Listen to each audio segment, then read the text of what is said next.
Hello and welcome to Fireside with the VC. My name is Andrew Romans, and I am super excited to have Jason Calacanis on the pod. Jason is a legendary VC and really angel Angel investor. investor, yeah. Yeah, and so I'm just going to read a little bit here so you don't Oh so we no, can not the bio. Oh so we God, can here get we into go. some fun stuff because I actually want to get into the meat of like the good, the bad, and the ugly, and not just Oh, yeah. stuff everybody knows about you, but Jason was not just buying shares in the secondary market through some broker dealer in Chicago, but actually was first, second, third early checks into Uber, Com, Robinhood, Wealthfront, DataStax, Thumbtack, Fitbod, Desktop Metal, which just did a SPAC. In fact, somebody told me there was 14 SPACs last week. Which is Let's coming go. on. Let's go. My third IPO. Yeah, that's great. Yum That's yum. great. We've also co-invested in a couple companies. The one that I noticed the most is Superhuman. I know Oh you yum were, yum skis. Yum yum. yeah, I mean, that company has everything that makes you feel good about what you do. My Oh yes. kids, Oh the only yes. time my kids have seen a Lamborghini was with Raoul, but at least getting And into just one. as a point of note, I was the first investor in Raul's first company, which is called Reportive, which he sold I think for 12 or 16 million I think bucks it to was 15. I LinkedIn. think it was 15. And we tripled our money or something. And I said that was one of my first angel investments. And I just emailed info@Reportive. I said, I love your product. I'm an angel investor from America. Is there a chance I might be able to angel invest? Because my thesis then was, I'll just email people whose products I use. And I think that's like a Peter Drucker concept. And he responded. He said, "Oh, I've seen your podcast. I've watched all 6 episodes because we're only like 6 episodes at that point." And he was at Oxford or wherever, and I put 25K in or whatever, and then when he sold it, he had 5 partners. I think there were 5 co-founders There or was four five co-founders. co-founders. Yeah. It was a lot, and I was like, "Don't sell, don't sell, don't sell, please don't sell. This new thing called Secondary." And he said, "I'm outvoted. Everybody wants to sell." I said, "Then one thing, Raul, I want to be your first phone call when you leave LinkedIn and get your next idea." And so he called me on a Sunday. He texted me, and I said, "Where are you?" He said, "Hey, how are you doing?" And I just texted back, "Where are you?" Because I know why he's texting me. I said, "Where are you?" He said, "Oh, I'm in this area of San Francisco." I said, "Okay, meet me here. I'll get bagels." And he said, "Okay." Uh, and he said, "Do you want to hear about the idea?" I said, "Yes, that's why I'm getting bagels. Meet me here." So he came over to the house. He tells me the idea. I said, "So you want to take on Gmail, which is free, and your concept of how to beat Gmail is to make it $1 a day for something people get for free, and you want to make it faster, and they have the largest computer network and the largest number of engineers in the world. That's your plan to beat Gmail." And he said, "Yep." I said, "I'm in." And we gave him $500, and we were one of the first. I think he doesn't like to say who was first, but I think it's, he went to the same group Well, of I mean, reported folks, but we were in the first round. yeah, he ran a process because I remember vividly. I don't normally do this, but like he came into my office in San Francisco before he had incorporated the company, Yep. and we had invested in his cousin's company, Partender, and it's a great Oh yeah, family. no, I passed on partender. Partender. That was like if you're in a bar, you can order a drink, and it was basically like the Starbucks order ahead app. No, I mean the story. I mean Rose's cousin Nick will tell you he was hitting on the bartender in some bar in Gainesville when he was at University of Florida, whichever one that is, and then the girls were doing bar inventory, and it was taking so long that he invented an app to point at each bottle to do the bar Ah. inventory in like 10 seconds. Oh, And then that was it. You're and then right. it's I was thinking turned of the company. in now he's like doing asset management and he's trying to do it's Mm. actually changing quite a bit. But Anyway, he was super smart. Yes. well, so Nick said to Raul, "You've got to get Andrew and his guys in because they've got this like founder LP network, and they're great." And so I was already addicted to Reportive, I thought and you were going to say booze, but okay. well, recovering. And so he came into my office, and I'd seen the deck, and you've got email problems, and so do I, and we're both authors, and so you just get a lot of email. And so when he explained it, I've looked at every email deal ever because of my email problems. And when he walked in and I met him, it was Yep. actually, you shouldn't admit this publicly, within 30 seconds of just the person, Yes. and knowing what he was going to do, I said, look, if the guy did Reportive, he can hire the engineers. He'll have no trouble raising funding. He's got what Yeah. it takes to do that. So if he can get the cash and he can recruit the people, then the tech will happen. There's some gamble, but I was just like, All he's got to do is beat Gmail with 1 billion users. well, That's it was a also, pretty gutsy bet, Andrew. Give yourself a little more credit. but That it is a was, sick, crazy bet. but but on the other hand, I totally stomached it down because I said he sold his company to LinkedIn for 15 million. It was a cap of 12, that first Yeah. investment that we made. And so I Yeah. said the worst thing that happens is he sells it to LinkedIn for at least that. So Get my money back. I feel zero risk going into this. But I want to get off the bio. The one thing that I think I don't hear about you all the time I is hate that bios. I hate bios. yeah, but you're the founder of Silicon Alley Reporter. So I started Yeah, in that's a whole nother 93. lifetime ago. That's a whole nother lifetime ago. Yeah, but People don't care. but Nobody that, cares. well, I'll tell you why they should care is that weblogs too. You've got these VCs Nobody that are, cares. yeah, but Jason, there are GPs on Sand Hill Road that went from undergrad to consulting to Yep. MBA, Yep. became an associate, hopped at 3 places, and now they're GPs of, $400 million funds.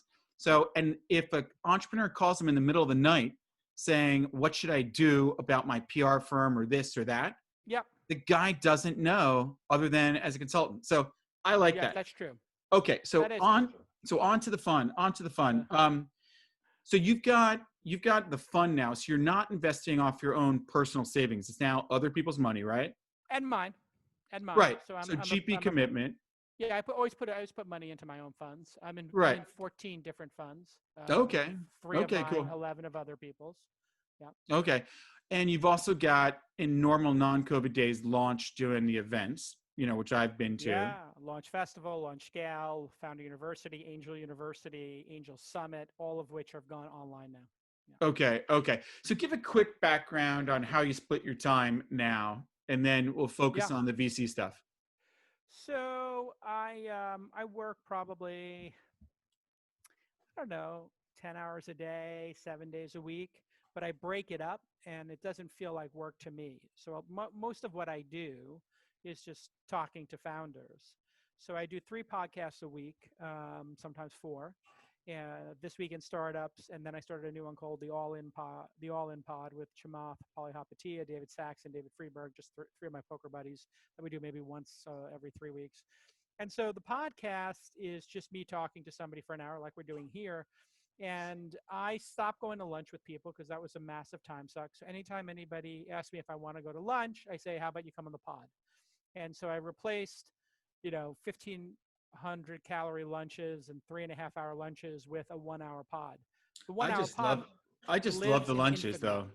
I just love the lunches, I can't. I'm 49 now. I got the quarantine 15. I can't afford the calories. So I like the faster in the day and just do the pod. So I do those pods. The pods are educational for me and they're research. So I always like to I have a concept that I've been working on for a couple of decades, which is monetized marketing. I take something that would normally be a cost center and I turn it into a profit center. And so the podcast would normally cost me money to do, either buying lunches for people, and it would take a bunch of time. But now the podcast has 6 or 7 full-time people, 200,000 views per episode across all these different channels, like even YouTube's getting big. And so that's my networking, basically, and it's my way to catch up with friends. So that throws off a nice profit. It makes well over $1 million a year. And it also acts as research because the team that builds the podcast comes to me and says, I say, I'm interested in this topic. Give me the next 10 unicorns. And they bring me a list of 40. And then I tell them to rank it into 3 buckets, like absolutely these belong in here. These are the next group. And then these are the wild cards. And then I just say yes, no, and I tell them why. Now I've just done a research project of who are the next unicorns. Then I'll say, okay, bring me the top 10 AI companies, top 10 drone companies. Tell me why you think they should be on the podcast. This also informs what I do as an investor. And we do our angel podcast, which is like a series of 10 investors We've done that 4 times. I pick a theme each time. So this last theme was people with over $1 billion under management. The first one was pure angels. The next one was seed funds. I won't tell you what the next one is, but it's kind of interesting as well.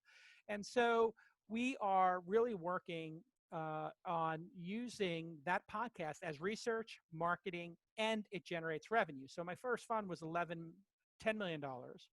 I didn't take any fees. Instead, I just paid for my team from the profits from my podcast. And the events tend to break even. So there's no 2 and 20 in that? Whether it's a 20 or Okay. 30, as the case may be, but I didn't take the 2. Okay. And then in the next fund, I didn't even take the 2. I think I used maybe half the fees. And in the next fund, we actually are building out a team. So we have the fund structure. That gives us the ability to run the launch accelerator. The accelerator now is monthly, 7 companies per class. And we have a team that work on that. And we do a bunch of other projects. But basically, if you look at us, we built a funnel. It's my master plan. I explained it on Twitter the other day. A friend of mine, Elon, had done this master plan. And he showed it to me before he posted it to the blog because I'm a blogger. He said, hey, can you read this for me? I read it for him. I gave him a couple of notes. And then he did master plan, like part 2. And I said, you should call that master plan part 2. He's like, oh, yeah, like the movie. And he changed the name of it to Master Plan Part 2. Did he really? So that was my little Okay. contribution to that. I have a master plan. It's pretty simple. I'm going to invest in 150 to 200 companies a year for the next 10. I've already got 200. It'll get me to 1,200 companies. I hit a unicorn depending on when you track it, from 1 every 25 to 1 every 40. And as you mentioned, Desktop Metal is going public. So that'll be the 3rd public company I've had in a 10-year, now my 11th year of investing. And there's probably 5 or 6 more companies I've invested in that have a good shot at going public. They're pretty obvious which ones. And so when it's all said and done, I would like to have invested in 10 years from now, 20-year investing career, I would like to have invested in 2,000 companies or so. And if I hit 1 in 100 from this point forward, I'll have 16, 17, 18 more unicorns to add to the 6 or 7 I have right now. So it'll put me at 25, 26 unicorns, which will make me the greatest investor in the history of startup investing, hands down, no question. So I've only got 10 years more of work to do. And that is my singular goal as an investor. And then my second professional goal is to buy the Knicks by the time I'm 60 years old. And then I'll have 20 years, if I can live to 80, to bring a championship to New York. Okay. That's the master plan. And that's it. But with portfolio construction, I mean, like when I'm raising money in a place like Saudi Arabia, where they just think this is risky, we're going to stick with real estate. I tell them, if you had $100 million fund for getting management fee, you did $101 million shots. But each time with valuation, you can plausibly consider with dilution, this could make at least a 10x. So if you're investing in Uber at 70 billion, the likelihood of it getting to 700, billion, is tough. Whereas if you're investing early, if you go for that plausibility, if you lost 80% of your investment, so 80% die, you've lost 80 million out of 100. And if you reach the minimum 10x on the 20, you've doubled the fund, right? So that's pretty simple math. with your explain that. I mean, because saying I'm going to hit a unicorn, the statistical mathematical probability of lightning striking the same place, you've got a story with that. But for most people, it's just like mathematically not probable. Whereas the mathematical probability of getting to a 10x when you've got that track record just looks a little, easier. But with your portfolio construction, like within a fund, not the personal 10-year goal and the Knicks championship, what percentage of it goes into, pre-revenue first check in, or is it like right side capital management, old school Ron Conway? I think you have to be more dynamic because the world is changing very quickly in terms of the funding landscape. So what worked for Ron Conway, Chris Sacca, or Michael Moritz in the first decade versus the second decade, these would be very different strategies, and things are changing rapidly. And what ultimately matters is getting on the cap table. That's number one. So how do you get on a cap table? Well, first you have to know the company exists. Then you have to convince them to put money in, to let you put money in. Yeah.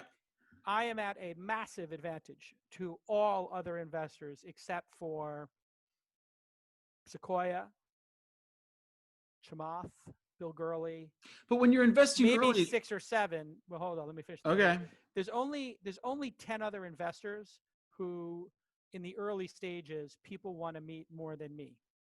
And that's not a function of ego, because if I was talking about this 10 years ago, I would be in the top 250. And I've worked my way up to be on the short list. What that does is, so to your point, which is absolutely correct, you sound crazy thinking you're going to hit 1 in 100 unicorns. It's not crazy if you see deal flow at the level Sequoia does. So Sequoia has perfect deal flow. Then you have Bill Gurley, who has probably very similar to perfect deal flow at Benchmark. Then, you have a couple of other, you have Y Combinator has pretty great deal flow, myself and Techstars. And then maybe, number 15, 10 to 15, you have Mark Andreessen Horowitz. And then you have everybody else. So when you look at that, who do people want on their cap tables? That is how you become successful. But that takes reputation, that takes hard work.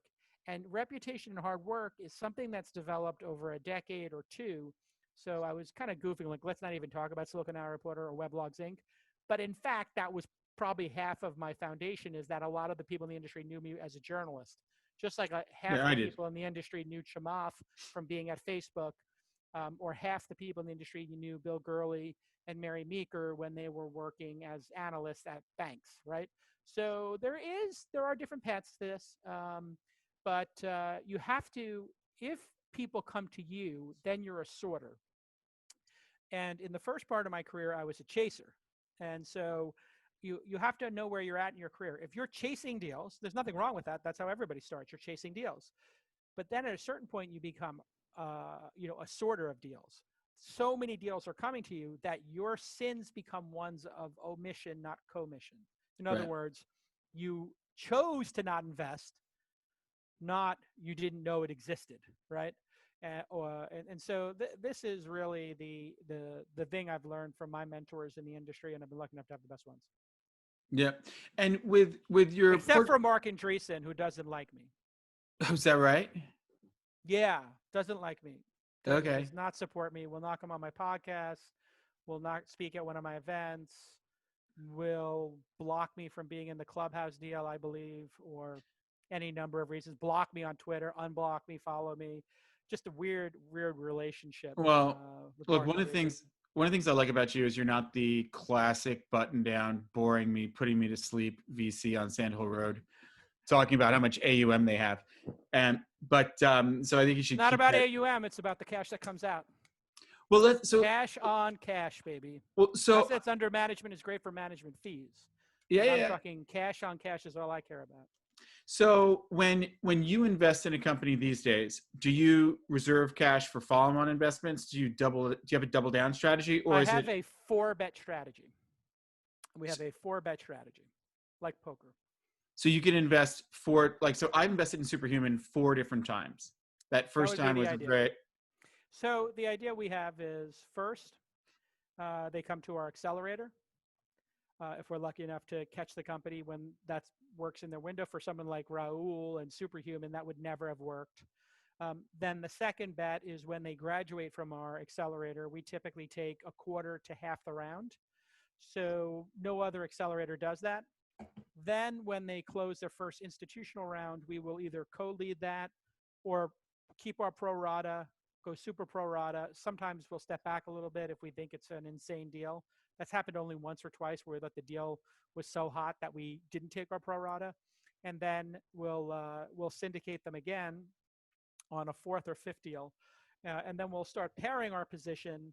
Potentially when things, we'll sell 10% of our position when it gets to $250 million, $1 billion, $2 billion. We might sell 10% or 20% to get some early liquidity to put back into the wheel, to put back into the flywheel.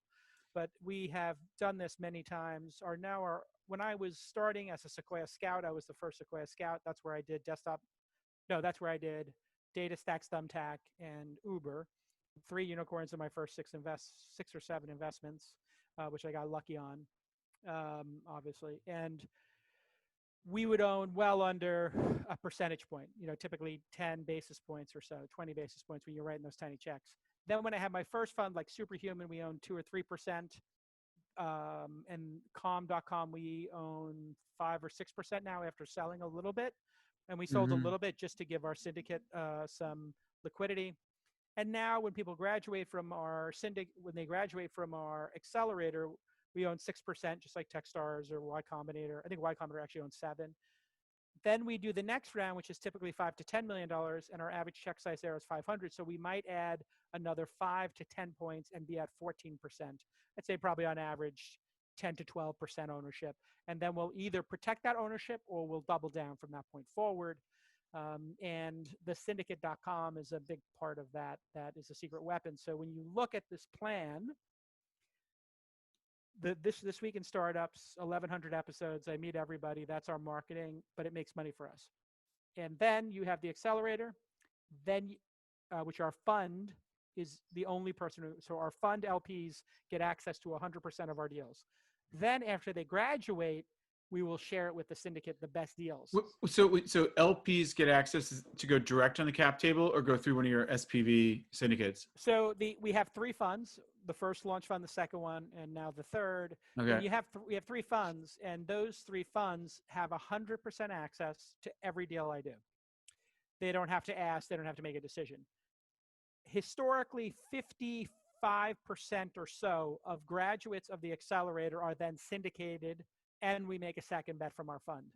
So if you're a member of the syndicate.com, you have access to roughly 50% of our deals. I think it's going to increase and be more like 60, perhaps even 70 eventually, because founders are very comfortable with the idea of the syndicate now. In the beginning, there were a lot of questions.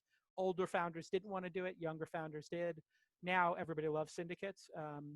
And so that gives my entities, the fund and the syndicate, the combined ownership. That scales quite nicely. So you were doing these syndicates on AngelList. Are you now just doing your own SPVs with your own accounting? We made it. We did 40 deals on AngelList. Yeah. Then AngelList didn't want to meet my demands. Yeah. And they opted out of the relationship with me, which then led me to register the domain name or buy this in the secondary market, the domain name thesyndicate.com. And then the company that used to be the back end of AngelList, Shore Fund Management, they got kicked out of AngelList as well. And then I invested $1 million in that company. So we own 5% of Ashore or something to that effect. And you own 5% of Ashore? Yeah. Oh, yeah. We're thinking about moving to them for our SPVs.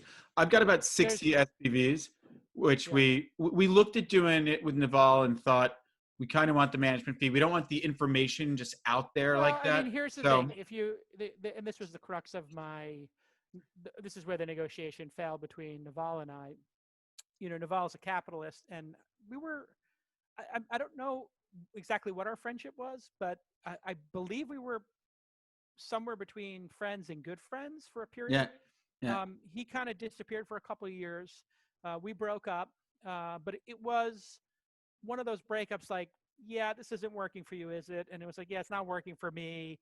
3 or 4 phone calls in, it was like, we're just not going to get there. We might, and he just basically said, I wish you the best.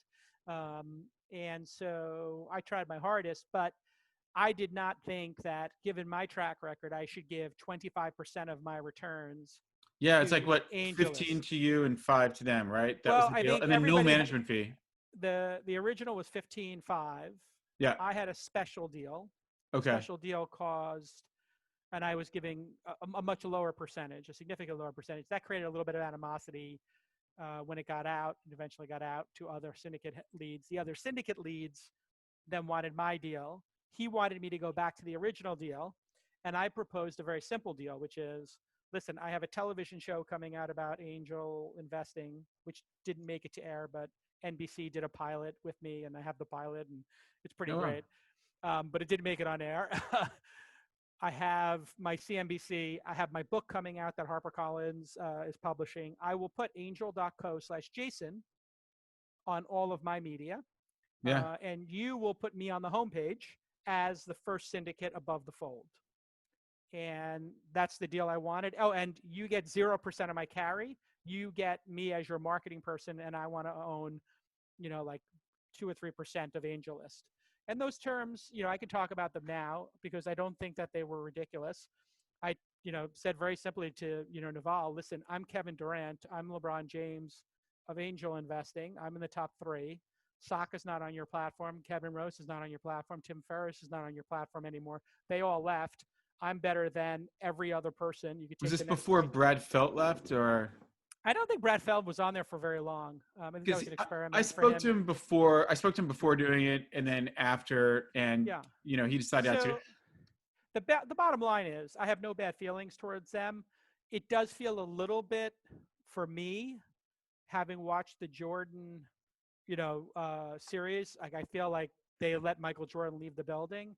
I truly believe I'm number one at this, and I don't think the statistics prove me wrong until some other angel investor who's not retired, says they have 6, 7, 8 unicorns, 2 or 3 IPOs. The only other person is Chris Sacca and Ron Conway, but they're not, like, they're not in the game anymore. Saka's doing his environmental thing, and Ron's retired. I'll easily put them as number 1 and 2 in all history, and I'll put Bill Lee as number 3, who nobody even knows about, who's now at Craft Ventures. So I'll take my 4th slot, but I'm the number 1 active. And if I'm the number 1 active player in the league, I should get the deal I want. That's how I felt. Yeah. But Naval said to me very clearly, like I said to Naval, are you a capitalist or a socialist?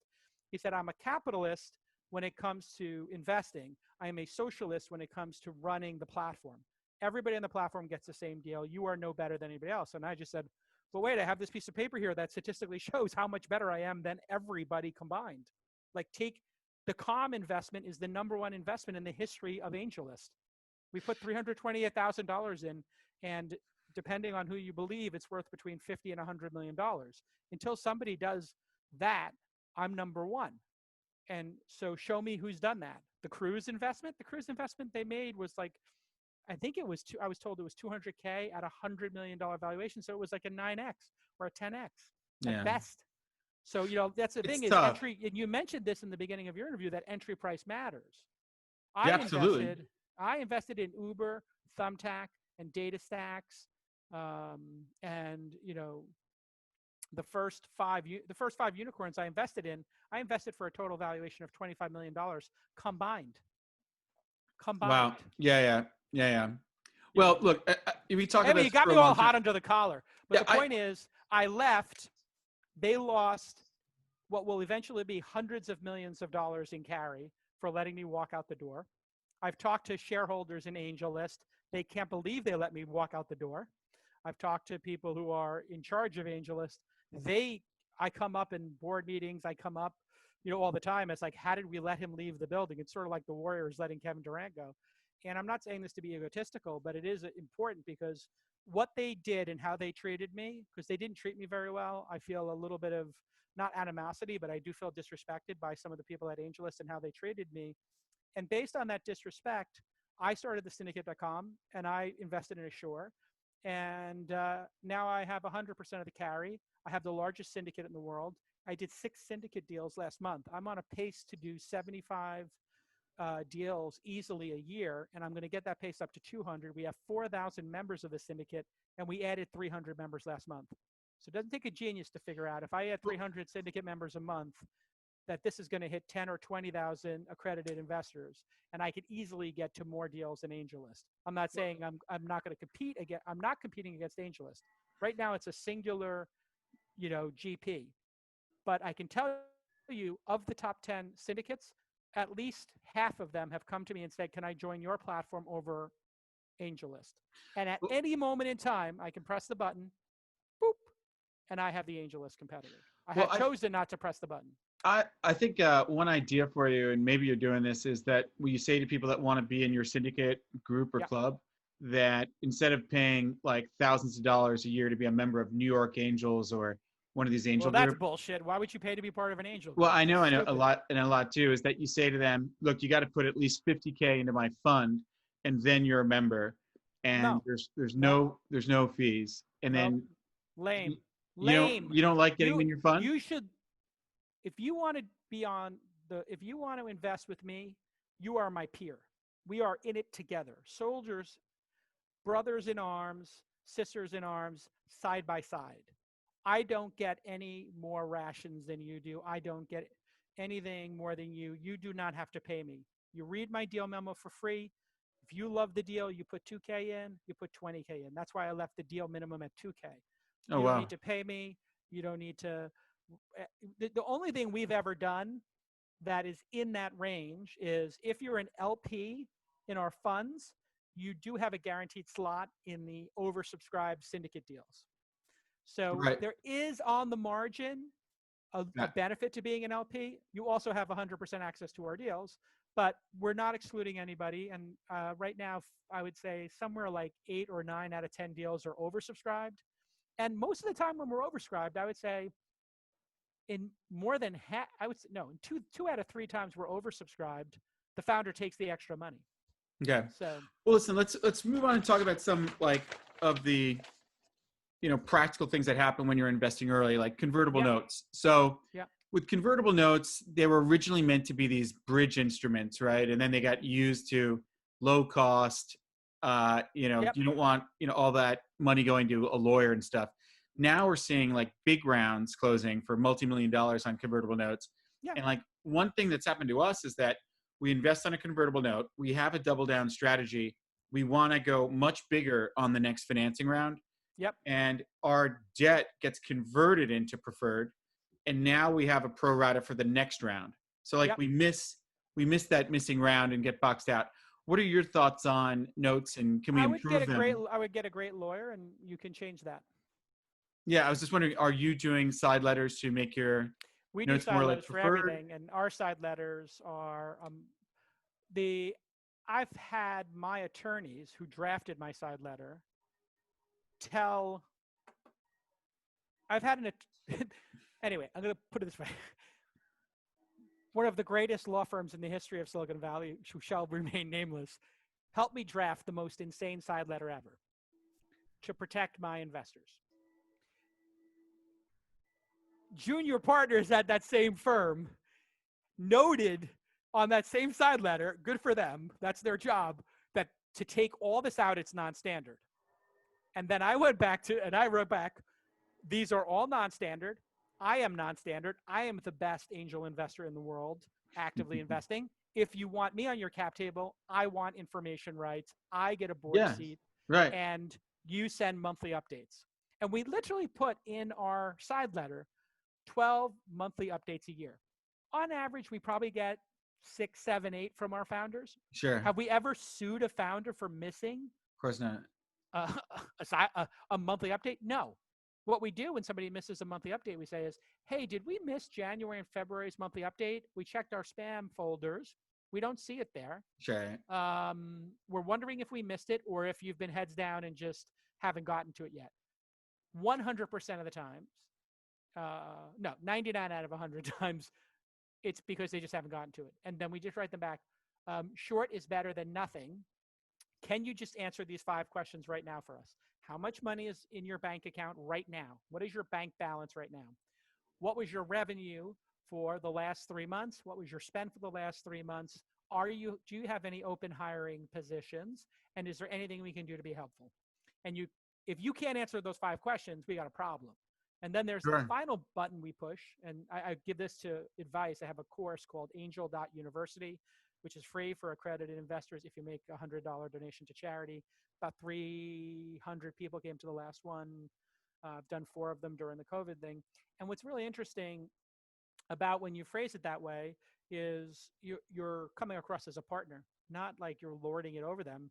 It's, can I help you? Because there's really 2 reasons why a founder doesn't send an update. Things are going so gangbusters like at Uber or Robinhood, they don't have the time to inform people because the money is just piling up and they have to like push piles of money aside to get to their desk.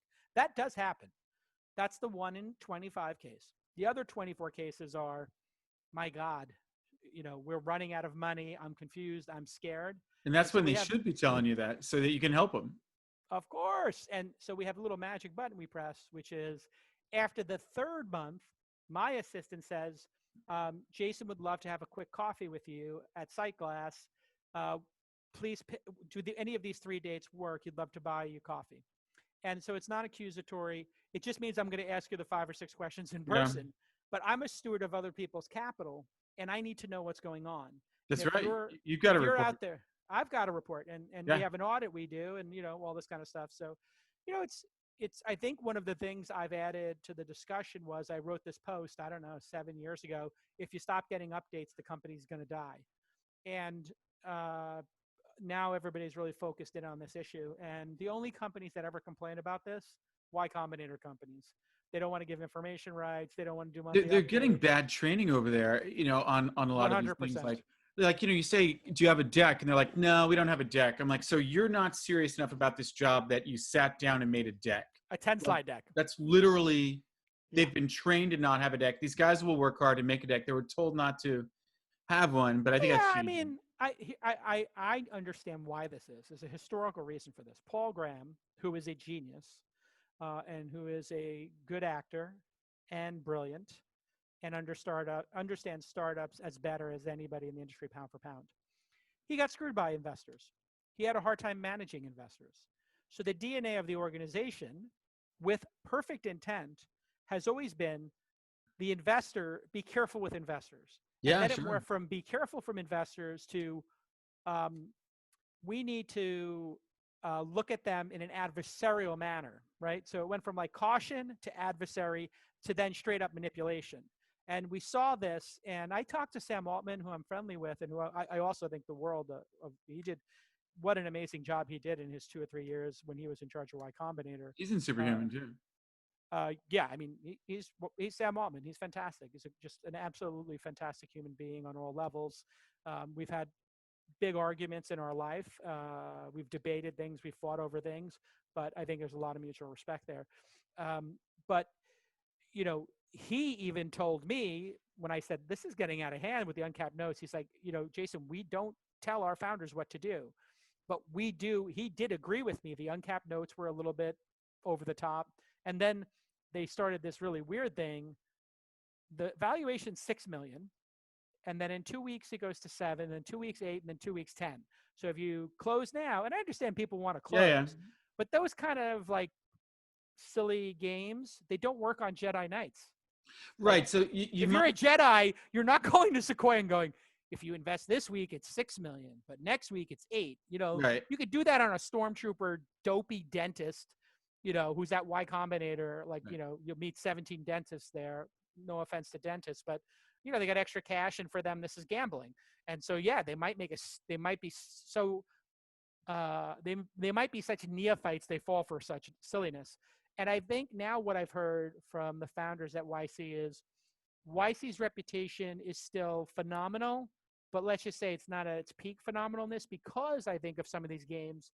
So they come out with a little more humble, hey, we have a $7 million valuation, and we're trying to raise the money we need, and we're willing to send updates, and we're willing to do due diligence. I tell founders, listen, if you missed every single, if you look at all of the public companies out there, like tell me the list of public companies that have come out of Y Combinator.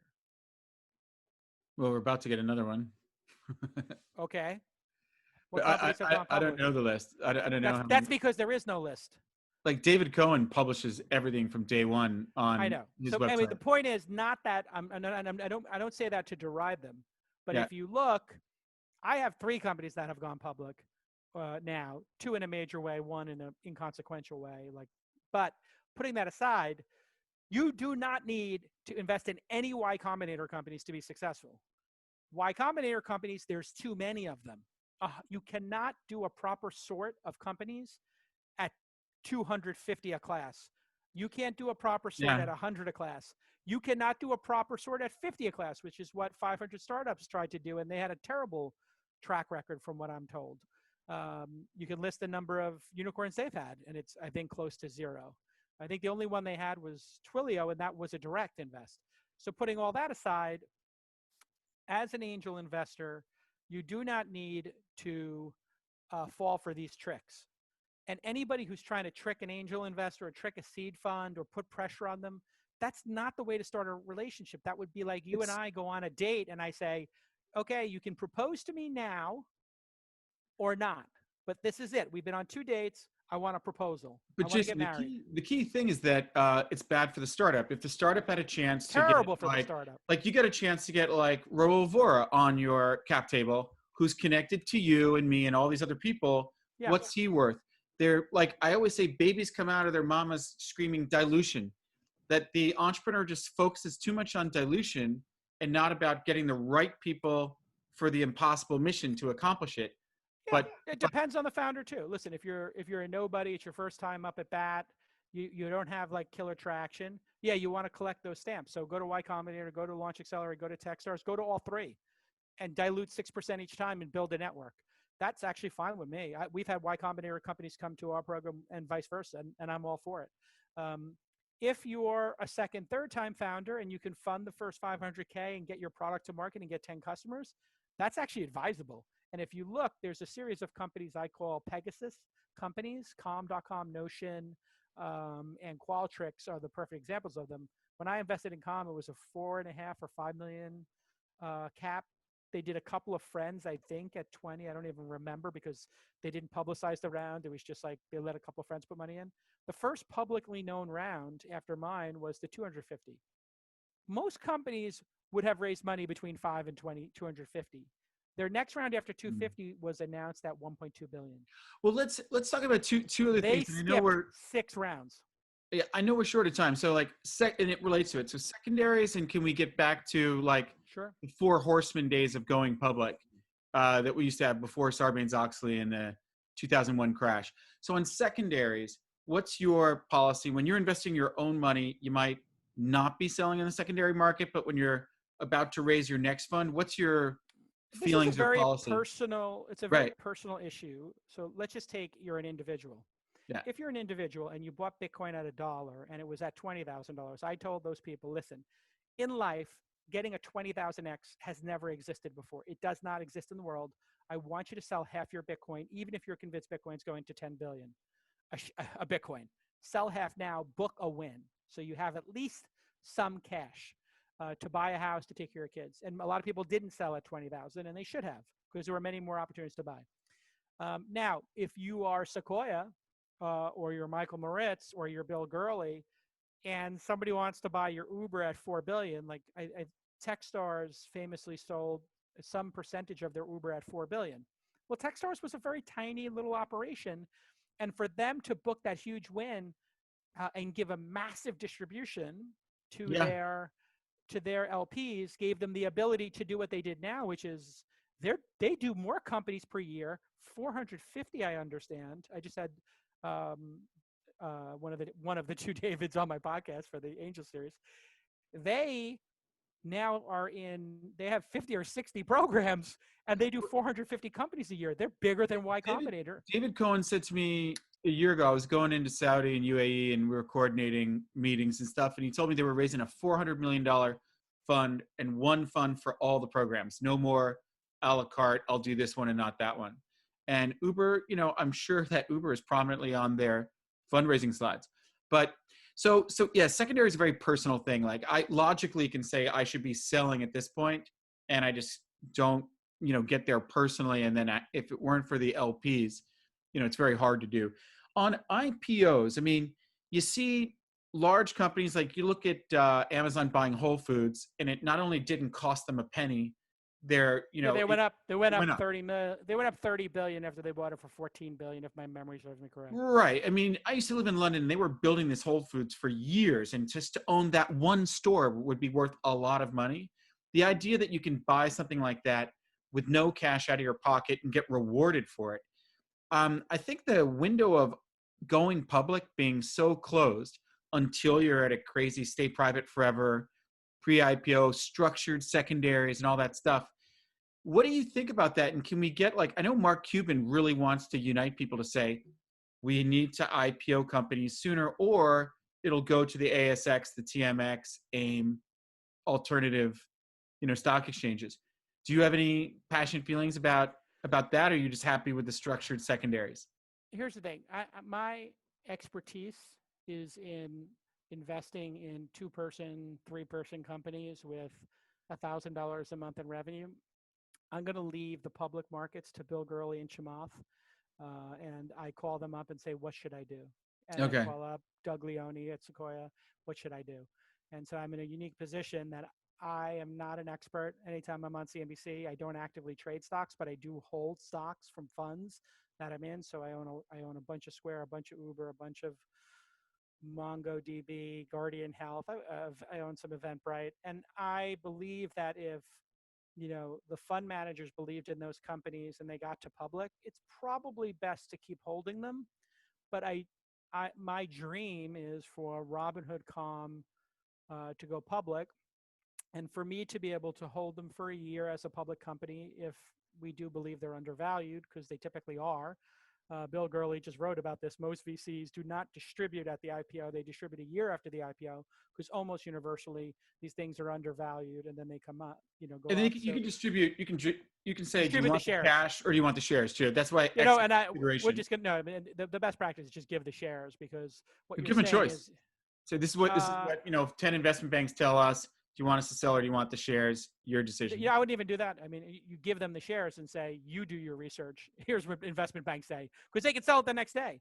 And you have a lockup period anyway. I do think SPACs are going to change the world. I give a lot of credit to my bestie, Chamath Palihapitiya, who's been one of the most supportive people I've ever had in my life. And I think, he would say the same about me in terms of his career. We've really been there for each other. And what he did with SPACs and popularizing them will go down in history of finance, and it will revolutionize Silicon Valley, because nobody could figure out how to get more companies public early. Bill Gurley was fighting with Travis over, obviously Uber going public earlier. And there really just wasn't a SPAC option, and direct listings, Bill Gurley fought for that. So if what the history books tell the story, Bill Gurley and Chamath, who, I have the privilege of sitting, pre-pandemic and playing poker with every week, I was there for these conversations of direct listings, et cetera. And I think direct listings like desktop, like Spotify did, Desktop Metal, you mentioned yesterday, they announced that they're doing a SPAC. Chamath's got 3 SPACs. I've had people approach me about SPACing my early stage investing operation, which Yeah. would be really fascinating. I don't know. I think Samwer Brothers went public with Rocket Internet. Yeah, well, those guys are scumbags. I Yeah, mean, those guys you're big stole time. everybody's ideas, the worst human beings on the planet. How did that go? How did the Samwar Brothers Scumbag Inc. go? The IPO went well, and the Wallenberg family, which is 30% of the revenue of the entire country of Sweden's behind it. But I could talk to you offline. I know we're out of time, so personal question to close on. Okay. You've got your master plan of being a great investor. Why No, you no, greatest investor of all time. greatest investor? Why superlative? Why the power? What's with the interest in power? I hear you talk about that. Explain what that is. I, at a young age, had no power and no money, and my father lost his business. And I think we're all products of our early experience. And when you're a powerless kid growing up in Brooklyn, and listen, I don't want to say, I grew up in Bed-Stuy, I grew up in Bay Ridge, but every walk home was a coin toss if you were going to get in a fist fight. And I grew up working in my dad's bar, which was filled with Hell's Angels, literally the Hell's Angels. That's not a metaphor. The police off duty, you know, 3 sheets to the wind with guns, and mafia, uh, all levels of mafia captains, lieutenants, and assorted. It was like Mos Eisley of Brooklyn. And I grew up watching people have their heads bashed in, beaten with tire irons. I watched, people pull guns, and I've seen things that you people may not believe I've seen. And it made me realize, like, if you don't have power, that is a bad place to be in life. And it probably was an overreaction. Freud would say reaction formation. I Mm. was so powerless that I craved power. And now that I have some modest amount of influence and power in what I do, now I've kind of gone from, like being a bit of a berserker to maybe more of a Obi-Wan Jedi Knight. I kind of use that metaphor in my head, like, okay, Sure.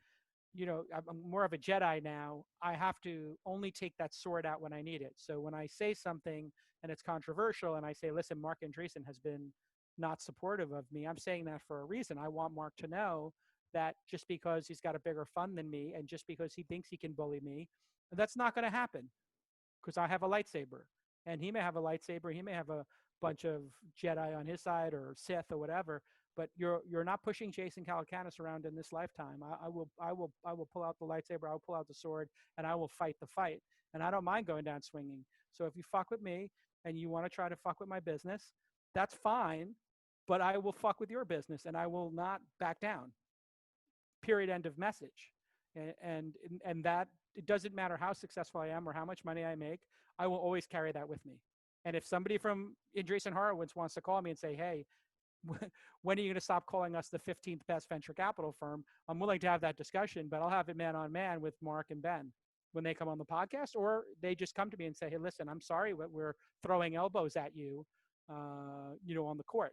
But, I'm like this, tiny little guy on the court, and they're like, 7'3", giant centers. And, they throw an elbow in my face. I'm going to fight. Even if I'm going to get my ass kicked, I'll still put up the fight. Yeah, I think I've heard you talk about the archetype of gladiator, and that actually is meaningful to me of something that can proliferate. Best film ever. Well, it can also, extended edition. I literally watched it 3 weeks ago with David Sachs. We watched the Gladiator extended edition together. So good. I mean, there's messages in there of like, if we don't do this together, we're not going to make it. And it as one. Right. Right. Well, Jason, there's so much more to talk about. I know you got to hop. We should do a second one, and I could just talk like a madman for another hour. You know what I want to talk about sometime is books, man. I was published by McGraw-Hill on my first one. All these things went wrong with them, and then how I'm doing my second and third book. So I'm sure we have about a book. To talk about. I figured out books. I could tell you very simply. Okay. You only write a book if you are the singular expert in the field. I wrote Angel when I felt I was the singular expert in the field, or, of the top 5, maybe, who was willing to write it. Because I know Saka and Ron Conway and Bill Lee have no appetite to write a book. If they did, they would have written it already. So I was in the top 5. I had the right to write that book. And in fact, I had the duty to write Angel. The problem is people write books because they want to be famous and influencers. You should write a book if you're an expert. And I can tell in the first 5 minutes of these books, if it's a, non-expert writing the book to try to get some fame, or if it's Chris Voss from Never Split the Difference, who is a true expert, or the person who wrote, Alchemy. There are people who are true experts. He was an expert in advertising and marketing. When you get that true expert and they write the book, it will be transcendent. And then no books should be over 300 pages. You should be able to finish them in 2 sittings. Yeah, unless you're Napoleon, it should be roughly 50, 60,000 words is what I learned from Done. That. I believe 50,000 is my new number. I did 68 on the last one. That's what McGraw-Hill told me. But look, we'll do it again. Happy to come on yours or have you back. We'll get some good topics. Have a great day, and I'll see you in the real world. All right. Talk to you soon. Thanks for having me on. Thank you, Jason. Bye. Bye.